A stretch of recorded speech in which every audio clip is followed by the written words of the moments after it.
The speed of a plane at the price of a car whenever you need it. ഇതൊരു $1 billion കമ്പനിയുടെ tag ലൈനാണ്. ഈ 3 strategies use ചെയ്തിട്ടാണ് ആ ഒരു $1 ബില്യൺ കമ്പനി സക്സസ് ആയത്. സോ ഈ ഒരു വീഡിയോയിൽ ഈ ഒരു 3 സ്ട്രാറ്റജീസ് എങ്ങനെ യൂസ് ചെയ്ത് സക്സസ് ആയെന്നാണ് ഞാൻ എക്സ്പ്ലെയിൻ ചെയ്യാൻ പോകുന്നത്. ആ ഒരു കമ്പനിയുടെ പേര് സൗത്ത് വെസ്റ്റ് എയർലൈൻസ്. 1967 USA ഈ ഒരു കമ്പനി സ്റ്റാർട്ട് ചെയ്തത്. First one, focus.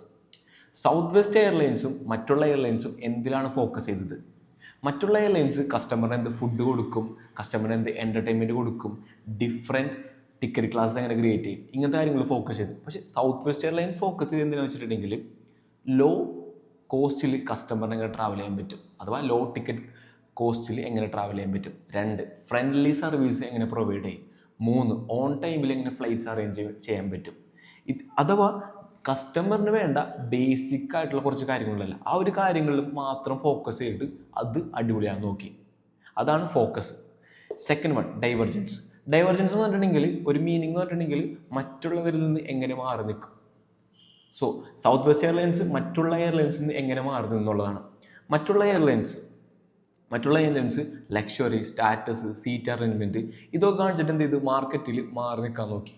പക്ഷേ സൗത്ത് വെസ്റ്റ് എയർലൈൻസ് എന്ത് ചെയ്തു, ഇതൊന്നും കാണിച്ചില്ല. അതുകൊണ്ട് തന്നെ എന്ത് ചെയ്തു, കസ്റ്റമേഴ്സിന് മുമ്പിൽ മറ്റുള്ള എയർലൈനിൽ നിന്ന് സൗത്ത് വെസ്റ്റ് എയർലൈൻസ് മാറി നിന്ന്. അതാണ് ഡൈവർജൻസ്.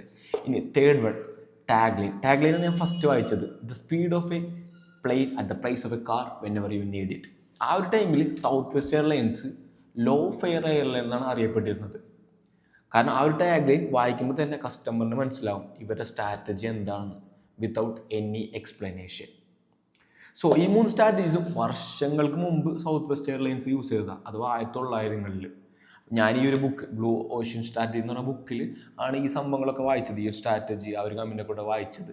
സോ യൂസ്ഫുൾ ആണെന്ന് വിചാരിച്ചാണ് ഈ ഒരു വീഡിയോ ഷെയർ ചെയ്യുന്നത്. Also just think about how you can use these strategies in your business or in your company.